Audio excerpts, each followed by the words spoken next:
రేపు ఉదయం నుంచి ప్రారంభం కాబోతా ఉంది. ఎస్ఐఆర్ అంటే ఏంటో ఒక్క నిమిషం మీకు చెప్పే ప్రయత్నం నేను చేస్తా. ఒక్కసారి దయచేసి అందరూ అది తీసేయమనండి. మీరు వదిలి వాళ్ళు తీసుకుంటారు, మీరు ఆగండి. ఎస్ఐఆర్ ఒక్కసారి దీన్ని చూడాలని చెప్పి నేను కోరుతా ఉన్నా. దయచేసి అందరూ కూడా 10 నిమిషాలు చూడండి. ఆ తర్వాత మనం భోజనాలకు వెళ్ళిపోదాం. ఎస్ఐఆర్ అండ్ సభ్యత్వ నమోదు రెండు.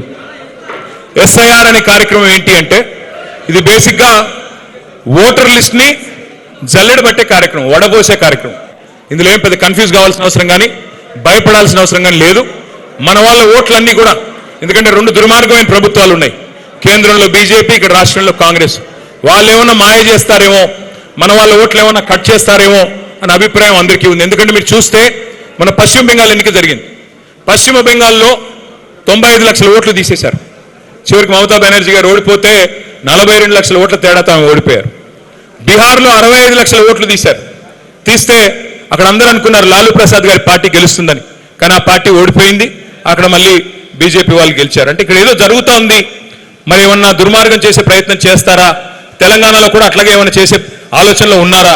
అందుకే అప్రమత్తంగా ఉండడానికే, మీరందరూ కూడా హుషారుగా ఉండడానికే ఈ మరి ప్రజెంటేషన్. దయచేసి 5 నిమిషాలు ధాన్యంగా చూడండి.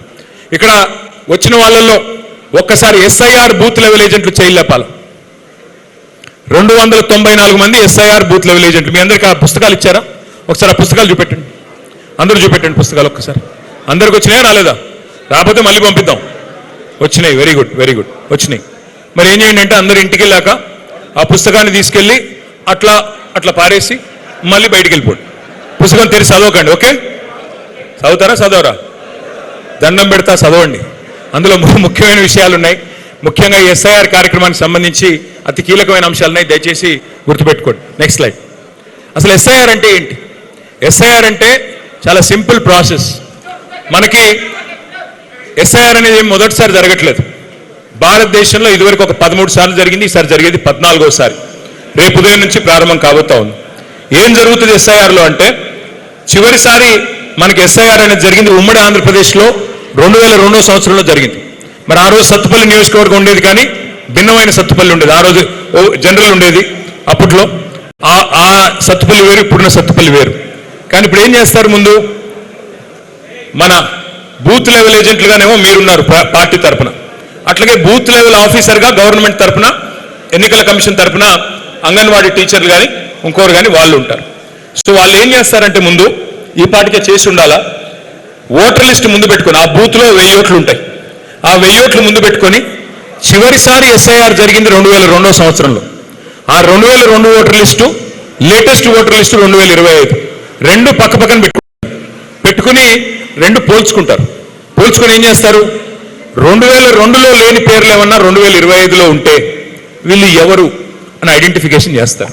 అంటే ఉదాహరణకి ఇప్పుడు వీరయ్య గారు ఉన్నారు, వీరయ్య గారికి 2002లో వీరయ్య గారి పిల్లలకి ఓటు హక్కు లేదు అనుకోండి ఆ రోజు. ఇప్పుడు 2025లో ఓటు హక్కు వచ్చింది. మరి కొత్తగా కనబడుతున్న పిల్లలు ఎవరు? ఆ పిల్లల్ని వీరయ్య గారికి లింక్ చేయాలి, మ్యాపింగ్ చేయాలి, ఫ్యామిలీ మ్యాపింగ్ చేయాలి అంటే ఒక చిన్న ఫామ్ నింపాలి. ఇప్పుడు మీ పిల్లలు ఉన్నారు, ఫర్ ఎగ్జాంపుల్ మీకు కొత్త కోడలు పిల్ల వచ్చింది, 2002లో మీ కొడుకు పెళ్ళి అవ్వలేదు, 25 కాడికి మీ కొడుకు పెళ్ళయింది, కోడలు ఇంటికి వచ్చింది. మరి కోడలు ఓటు ఇక్కడే రాస్తాం కదా, 25లో ఓటు ఉంది. ఎవరు ఈ అమ్మాయి అంటే, ఈ అమ్మాయి మా కొడుకు భార్య అని చెప్పి మీరు ఒక ఫామ్ నింపి కుటుంబ పెద్దగా సంతకం పెట్టి మీరు ఇచ్చినట్టయితే ఆ ఫ్యామిలీ మ్యాపింగ్ పూర్తిగా కంప్లీట్ అవుతుంది. నెక్స్ట్, ఇది పెద్ద కన్ఫ్యూజ్ అయ్యేది ఏమీ లేదు. ఆఫీసర్లు మీరు రోజుకి మీరు తిరిగేది 50 ఓట్లు మాత్రమే, చూసేది 50 ఓట్లు మాత్రమే. అంటే రోజుకి ఒక 10 నుంచి 15 ఇండ్లు, అంతకంటే ఎక్కువే ఉండదు. మొత్తం 1000 ఓట్లు బూత్లో 30 రోజుల్లో కవర్ చేయాలి. 1000 ఓట్లు అంటే 300 నుంచి 350 ఇండ్లు ఉంటాయి. మరి నెల రోజులు కవర్ చేయాలంటే రోజుకి 10 నుంచి 15 ఇండ్లు కవర్ చేయాలి. ఆ 10-15 ఇండ్లలో మనం ఏం చేయాలంటే మనం ఒకసారి ఇది ఓవరాల్గా చూస్తే ఇది ఇంపార్టెంట్ డేట్. ఇది ఒకటి చూడండి. రేపటి నుంచి స్టార్ట్ అవుతుంది ఎస్ఐఆర్, 24 జూలై, అంటే సరిగ్గా నెల రోజులు జరుగుతుంది. ఇంటింటికి వచ్చే కార్యక్రమం నెల రోజులు జరుగుతుంది. 24 జూలై, 25 రేపు స్టార్ట్ అవుతుంది, 24 జూలై దాకా నడుస్తుంది. తర్వాత జూలై 31 నాడు, జూలై నెలాఖరికి లిస్ట్ పెడతారు. అయిపోయింది ఎస్ఐఆర్, మరి ఇదిగో ఓటర్ లిస్ట్ అని పెడతారు. అందులో మీకు ఆబ్జెక్షన్స్ ఉంటే, అభ్యంతరాలు ఉంటే ఒక నెల రోజులు మనకు గడువు ఉంటుంది. ఆ ఆగస్టు నెల మొత్తం మనకు టైం ఉంది.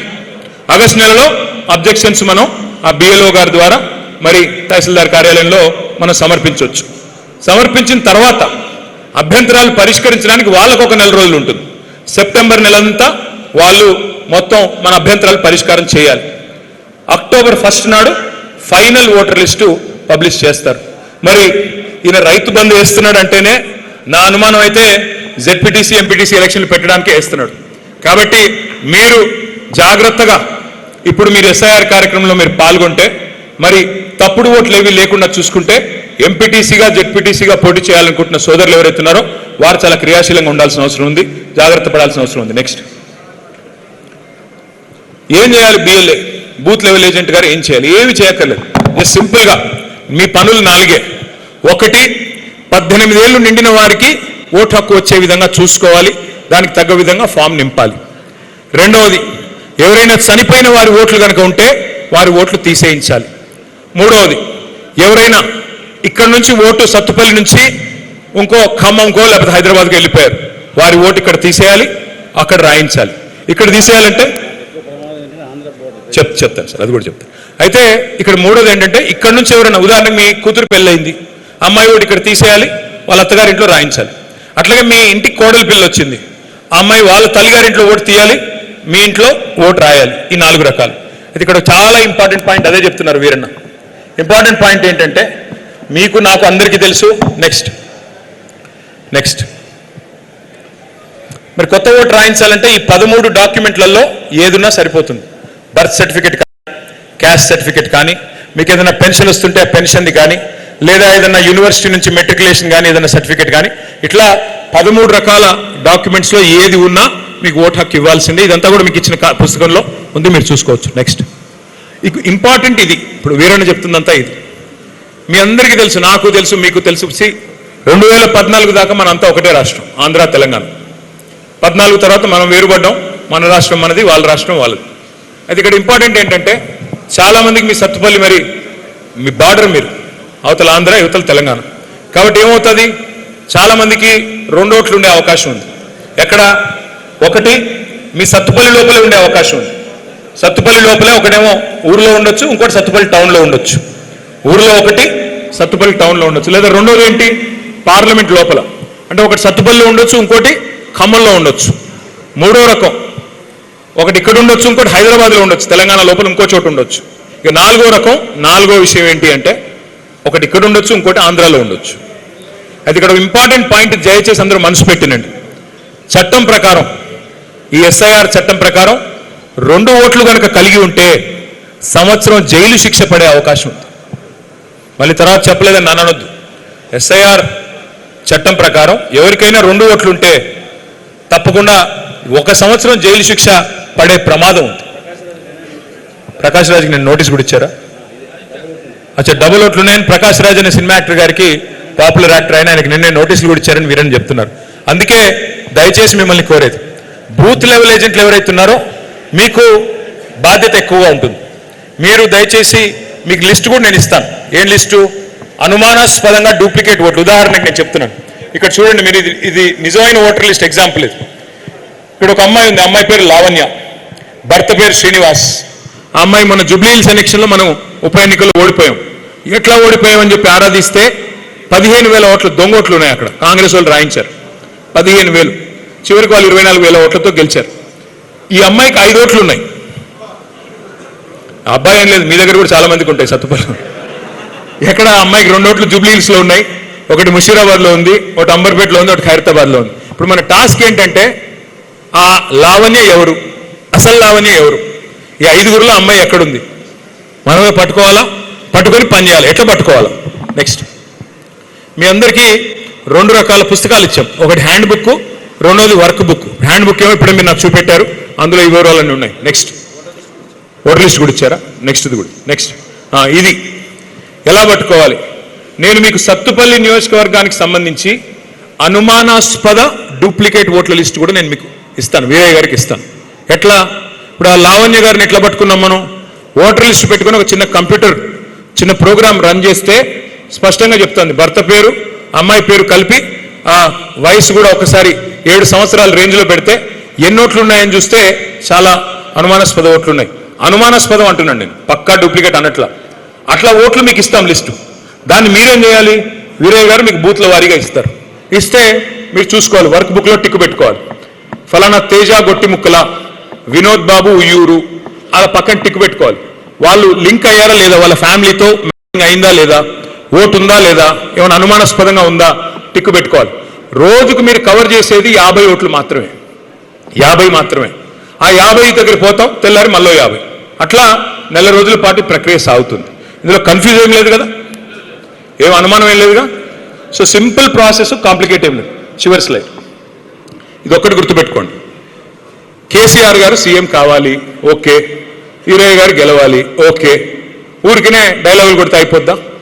294 బూతులలో ఏ బూత్ కా బూత్లో మీరు కథానాయకులు అవుతేనే ఒక్కొక్క ఓటు విలువైంది. నా బూత్లో నేను మెజారిటీ తెస్తా, గులాబీ జెండా ఎగరేస్తా అని మీరు గట్టిగా అనుకుంటేనే పని అవుతుంది.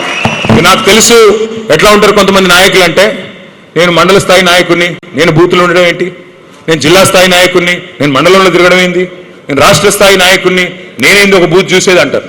కానీ అయ్యా నేను చెప్పేది ఒకటే, నువ్వు ఎంత పెద్ద నాయకుడు అయినా నీ బూత్లో మెజారిటీ తెప్పితే నీతో నాకేం లాభం?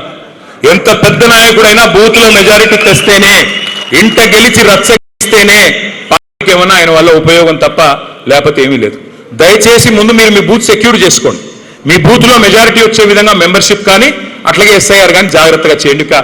ఒక్క నిమిషం మీకు మెంబర్షిప్ కార్యక్రమం గురించి కూడా ఒక్కసారి మీకు చూపెట్టాలి. ఆ స్లైడ్స్ పెట్టండి అమ్మా. ఇది కొత్త డిజిటల్ యాప్ మనం లాంచ్ చేసాం. ఇవాళ రేపు అన్ని యాప్లోనే చేసే ప్రయత్నం చేస్తున్నారు. సినిమా టికెట్లు కూడా యాప్లో కొంటున్నారు. అందుకే ఏమనుకున్నామంటే, పుస్తకాలు అంటే యూరియా యాప్ వద్దు కానీ ఇది మాత్రం కావాలి. అది కూడా చెప్తున్నాం ముందు, యూరియా యాప్ వద్దు, అది చండాలం. కానీ ఈ యాప్ ఎందుకు ఇంపార్టెంట్ అంటే, మనకి చక్కగా డేటా మొత్తం ఏది మన మెంబర్ల డేటా ఫోన్ నంబర్తో సహా బ్రహ్మాండంగా మనకు అందుబాటులో ఉంటుంది. రేపు ఏమైనా మెసేజ్ పంపాలన్నా, మీరు మాకేమైనా చెప్పాలన్నా సులువుగా ఉంటుందని చెప్పి ఇది పెట్టాం. అయితే ఇందులో నెక్స్ట్ స్లైడ్, ఇందులో కేవలం 6-7 స్టెప్స్ ఉంటాయి. అందులో మెంబర్షిప్ అయిపోతుంది. ఉదాహరణకి తమ్ముడు రాకేష్ రెడ్డి ఉన్నాడు. రాకేష్ రెడ్డి సత్తుపల్లిలోని బూత్ నంబర్ 20లో ఓటర్ అనుకోండి. ఇప్పుడు ఆ బూత్ ఏజెంట్ ఎవరైతే మన వాళ్ళు ఉన్నారో, మెంబర్షిప్ ఇన్ఛార్జ్ ఎవరైతే ఉన్నారో, వారు ఏం చేయాలి? రాకేష్ రెడ్డి గారి ఇంటికి పోతాం, మాట్లాడిన తర్వాత తమ్ముడు మీరు మా పార్టీలో చేరతారని అడుగుతాం. ఆయన సుముఖంగా ఉన్నాడు. సుముఖంగా ఉంటే ఏం చేస్తాం? వెంటనే ఆ యాప్లో రాకేష్ రెడ్డి అని టైప్ చేస్తాం. రాకేష్ రెడ్డి పేరు మీద ఊళ్ళో ఎంతమంది ఉన్నారో అన్ని పేర్లు వస్తాయి. మీరు మీ ఏ బూత్కి అయితే మీరు ఇన్ఛార్జ్గా ఉన్నారో ఆ బూత్ ఓటర్లు మాత్రమే మీకు కనబడతారు. పక్క బూత్ కనబడదు, యువతల పక్క బూత్ కనబడదు. అంటే బూత్ నెంబర్ 20 అంటే మీకు 20 వాళ్ళు మాత్రమే కనబడతారు. 21 కనబడదు, 19 కనబడదు.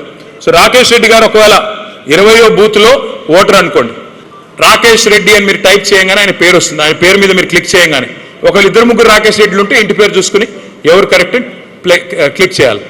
చేస్తే వెంటనే ఆయన మొత్తం వివరాలు యాప్లోకి వచ్చేస్తాయి. ఓటర్ ఐడి ఏంటి, ఆయన తండ్రి పేరు ఏంటి, అడ్రస్ ఏంటి, అన్నీ ఎక్కుతాయి. ఎక్కగానే మీరేం చేయాలా? ఆయన ఫోన్ నెంబర్ అడగాల.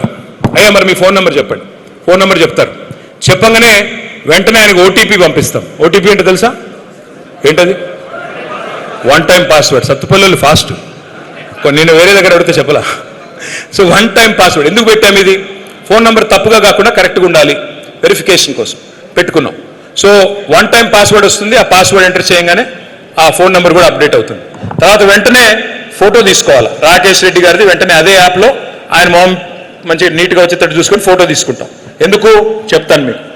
ఫోటో అయిపోగానే అప్లోడ్ చేయాలి, మొత్తం మెంబర్షిప్ అయిపోతుంది. ఫోటో తీసుకోవడం ఎందుకు? నెక్స్ట్ ఫోటో తీసుకోవడం ఎందుకు అంటే, బ్రహ్మాండమైన డిజిటల్ కార్డు, ఇట్లా అద్భుతమైన కార్డు మీ జేబులో గౌరవంగా పెట్టుకుని రేపటి రోజున గవర్నమెంట్ వచ్చాక మీరు ఏ గవర్నమెంట్ ఆఫీస్కి వెళ్ళినా కేసీఆర్ గారి తాలూకా మనిషి వచ్చాడు, జాగ్రత్త, చక్కగా బీఆర్ఎస్ హార్డ్కోర్ నాయకుడు, ఈయనకి పనులు చేసి పెట్టాలని గౌరవం సమాజంలో అందరూ ఇవ్వాలి, అధికారులు కూడా ఇవ్వాలనే ఉద్దేశంతో ఈ కార్డుని తయారు చేశాము. అది కూడా మీరు ఫోటో దిగితే ఆ కార్డు కూడా వెంటనే డిజిటల్గా మీ ఫోన్లోకి వస్తుంది. ఆ తర్వాత ఫిజికల్ కార్డు వీరయ్య గారు మీకు ఇస్తారు. చివరిగా నేను చెప్పేది ఒకటే, 10 ఏళ్ళు ప్రభుత్వాన్ని నడిపాం, ఒక తపస్సులాగా పనిచేశాం. రైతులు బాగుండాలి, రాష్ట్రంలో పేదలు బాగుండాలి, బలహీన వర్గాలు బాగుండాలని పథకాలు తీసుకొచ్చాం. కానీ ఒక చిన్న పొరపాటు జరిగింది. కార్యకర్తల విషయంలో చేయాల్సినంత చేయలేదు, అది వాస్తవం. నేను మీ అందరికీ మాటిస్తా ఉన్నా, 2028 డిసెంబర్లో మళ్ళీ అధికారంలోకి వచ్చిన తర్వాత మీ అందరి బాగోగులే లక్ష్యంగా నేను ప్రత్యేకమైన ఒక టాస్క్ కింద పెట్టుకుని నేను పనిచేస్తాను. మీ పదవులు కానీ మీకు సమాజంలో మీకు రావాల్సిన గౌరవం కానీ దాన్ని కాపాడే బాధ్యత వ్యక్తిగతంగా నేను తీసుకుంటాను. పెద్దలు కేసీఆర్ గారితో మాట్లాడి గతంలో జరిగిన చిన్న పొరపాట్లు ఏవి జరగకుండా నేను చూసుకుంటాను. దయచేసి మీరందరూ కూడా కార్యోన్ముఖులై ఎస్ఐఆర్ కానీ మెంబర్షిప్ కానీ వీరయ్య గారి నాయకత్వంలో అద్భుతంగా చేస్తారు అని ఆశిస్తూ, మరి ఒక్క రెండు విషయాలు, ఒక్క మాట ఒక్క రెండు విషయాలు ఒక్కసారి చివరిగా ముగించే ముందు ఒకసారి రేవంత్ రెడ్డి గారిని చూసి ముగిద్దాం, ఓకేనా? రేవంత్ రెడ్డి గారు ప్రతిపక్షంలో ఉన్నప్పుడు ఏం చెప్పారు వరి ధాన్యం కొనుగోలు గురించి, ఆ వీడియో ఒక్కసారి చూడండి మీరు. నేను అడుగుతున్నా, నరేంద్ర మోడీ ఒట్టు కొనేది ఉంటే నువ్వేమైనా బ్రోకర్ గారివి దళారి పని చేస్తావా? రాష్ట్ర ప్రభుత్వం దగ్గర డబ్బులు లేవా? 2.5 లక్షల కోట్ల రూపాయల బడ్జెట్ ఉన్నప్పుడు రైతుల దగ్గర కొనాల్సింది నువ్వు.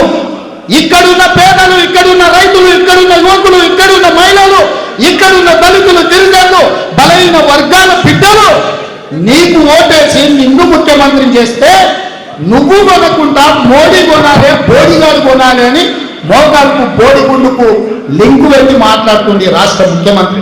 ఒట్లు కొననప్పుడు నీకు గద్దె మీద ఉండే అధికారం లేదు కేసీఆర్. నేను ఈ వేదిక మీద నుంచి మా పెద్దల అనుమతితో చెప్తున్నా, 10,000 కోట్ల రూపాయలు మాకి మా కాంగ్రెస్ పార్టీ చివరి కింద వరకు వరి ధాన్యం కొంటుంది, విదేశాలకు ఎగుమతి చేసి రైతులకు గిట్టుబాటు ధర, మంచి ధర 1960 రూపాయలే కాదు 500 రూపాయల అదనపు బోనస్. ఛత్తీస్గఢ్ లో ఎక్కడైతే మా భూపేష్ బఘేల్ ముఖ్యమంత్రి ఇస్తుండో 500 రూపాయల అదనంగా బోనస్ ఇస్తాం.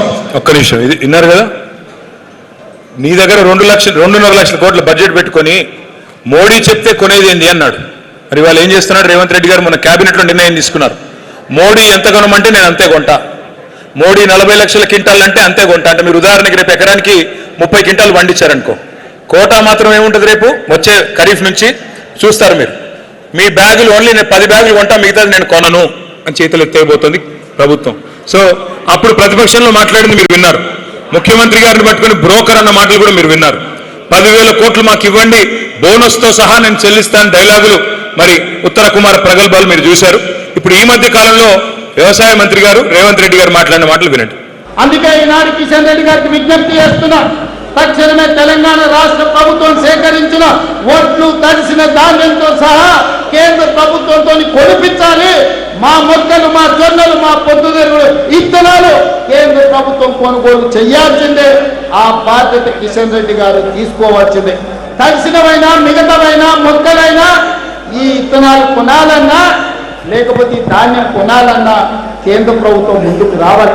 పంటల కొనుగోలు కూడా ఇంకా ముఖ్యంగా చెప్పినట్టుగా కేంద్ర ప్రభుత్వం యొక్క విధి విధానాలకు అనుగుణంగానే తెలంగాణ రాష్ట్రంలో కూడా భవిష్యత్తు పంటల కొనుగోలు ఉంటాయి. కేంద్ర ప్రభుత్వం యొక్క విధి విధానాలకు అనుగుణంగానే తెలంగాణ రాష్ట్రంలో కూడా భవిష్యత్తు పంటల కొనుగోలు ఉంటాయి. ఒకప్పుడేమో మోడీ ఎవడు ఆయన చెప్తే నువ్వు కొనేది నువ్వేమన్నా బ్రోకర్వా, ఇది డైలాగ్. ఇప్పుడేంటి? కేంద్ర ప్రభుత్వ విధి విధానాలకు అనుగుణంగానే మా నిర్ణయం ఉంటుంది. ఆయన ఎంత కొనమంటే నేను అంతే కొంటా. మొత్తానికైతే చేతులు ఎత్తారు, గుడ్లు తేలేశారు. ఇంకా వాళ్ళని కాటికి పంపడం ఒకటే మిగిలింది. జై తెలంగాణ.